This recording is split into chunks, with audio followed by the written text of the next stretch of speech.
verset 12, ils sont allés faire le rapport à David. L'arche que tu n'as pas voulu prendre, tu as laissé dans la maison d'Obed. Mais regarde Obed-Edom, ce qui se passe. À cause de la présence de l'arche, Obed est en train de devenir un homme puissant. Obed est en train de devenir un homme riche. Obed est en train de devenir un homme fort. Obed est en train d'expérimenter la puissance et la gloire de Dieu. Obed est en train d'aller dans une autre dimension. Quand il a vu ça, il s'est dit, oui, je me suis fâché parce que quelqu'un est mort. Mais en réalité, la bénédiction de Dieu se trouve dans la présence de Dieu. La bénédiction de Dieu se trouve dans la grâce de Dieu. La bénédiction se trouve dans l'arche de Dieu. La bénédiction se trouve dans là où Dieu se trouve. Il ne peut jamais y avoir la mort là où Dieu est. Il ne peut jamais y avoir les ténèbres là où Dieu est. Mais tant que tu considères la présence de Dieu qui est avec toi, elle sera une bénédiction pour toi. Mais tant que tu ne la considères pas, alors elle peut être une malédiction pour toi. Et c'est ce qui s'est passé avec la vie de Uza. L'arche de l'alliance était toujours portée par des sacrificateurs. Il y avait des gens de la tribu de Lévi qui étaient chargés de porter l'arche. Donc tout le monde n'avait pas le droit de porter l'arche. L'arche était portée par cette tribu de Lévites, par cette race de Aaron, des personnes qui étaient chargées de porter l'arche. Mais la Bible déclare que quand David devait aller récupérer l'arche, ils vont concevoir des chars neufs pour pouvoir prendre l'arche. Alors Dieu était en colère que ça ne soit pas des sacrificateurs, des porteurs qui sont désignés par Dieu depuis le temps de Moïse pour porter l'arche. Mais il va laisser l'arche sur le dos des animaux. Il va laisser l'arche sur un char neuf avec tiré par des bœufs, tiré par des animaux. Et des animaux et les hommes, ce n'est pas pareil. Parce que Dieu sait la valeur des animaux et Dieu connaît la valeur des hommes. Pourquoi? Parce que Jésus, quand il est venu sur la terre, il nous a démontré qu'il est mort pour les hommes et non pour les animaux. Jésus est venu réconcilier l'homme avec Dieu. Quelle que soit la manière dont tu vas dresser l'animal, l'animal ne sera jamais dans la classe de l'homme. Tu ne pourras jamais donner ta carte bleue à un animal pour dire va me retirer de l'argent. Parce que le jour où tu vas lui dire va à la banque, me retirer de l'argent, tu vas comprendre maintenant que vous n'êtes pas au même niveau. Le jour où tu vas lui dire va me poster cette lettre à la poste, va me donner telle chose, c'est là que tu vas comprendre que vous n'êtes pas du même niveau. Et Dieu a créé les animaux ainsi. Voilà pourquoi quand Dieu crée l'homme, Dieu donne le niveau de la classe de Dieu à l'homme. C'est pourquoi quand vous allez en Genèse, la Bible dit quoi? Dieu va créer l'homme, Dieu va créer les animaux, mais c'est à l'homme il va donner quoi? Son esprit.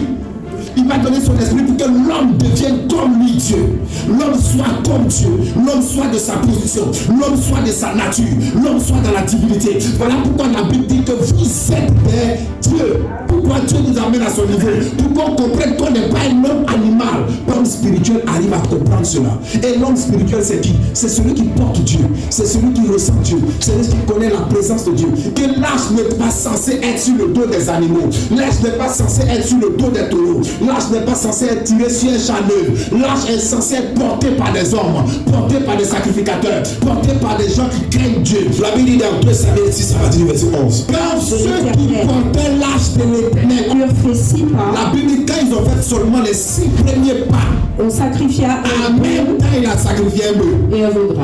En même temps un veau gras parce que c'est ce que la loi demandait.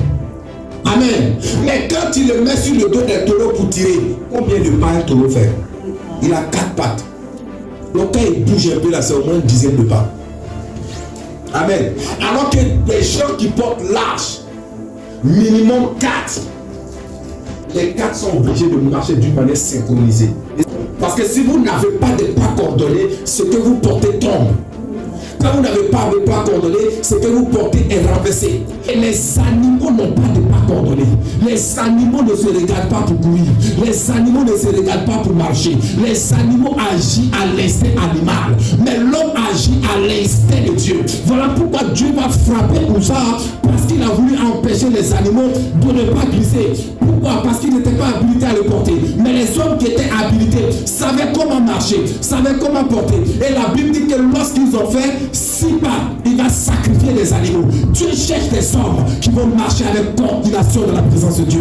Dieu cherche des femmes qui vont marcher avec une coordination. Dieu cherche des églises, Dieu cherche des ministères, Dieu cherche des cellules, Dieu cherche des hommes et des femmes qui vont marcher avec coordination, avec la présence de Dieu, qui vont porter l'Esprit de Dieu, qui vont porter la présence de Dieu. En 2026, tu dois porter la présence de Dieu. Tu dois marcher pour la présence de Dieu. Tu dois travailler avec synchronisation. Tu dois te synchroniser avec tes soeurs. Tu dois te synchroniser synchronisé avec ton église. Tu dois être synchronisé avec ton pasteur. À partir du moment où Christ est mort, tout enfant de Dieu est devenu porteur de la présence de Dieu. Tout enfant de Dieu est devenu porteur de l'Esprit de Dieu. Tout enfant de Dieu est devenu porteur de l'onction de Dieu. Tout enfant de Dieu est devenu porteur de la présence du Saint-Esprit. Alors là où tu es assis, là où tu es assise, mais en fait tu portes Dieu. Tu portes la présence de Dieu. Tu portes la présence de l'Esprit. Chaque église porte l'onction de Dieu, porte la présence de Dieu. Chaque ministère porte la présence, porte l'église de Dieu. Nous pouvons marcher avec coordination avec la présence de Dieu. Donc c'est important pour vous de comprendre que quand tu portes la présence de Dieu, il faut être synchronisé avec la parole de Dieu. Il faut être synchronisé avec le ainsi parle de l'Éternel. Il faut être synchronisé avec ce que Dieu dit. Il faut être synchronisé avec ce que Dieu t'annonce. Il faut être synchronisé avec l'église dans laquelle tu es. Il faut être synchronisé même avec ton pasteur, même avec tes frères, même avec tes soeurs. C'est important de parler le même langage. C'est important de parler de la même façon. C'est important d'avoir une même voix. C'est important d'avoir une même direction.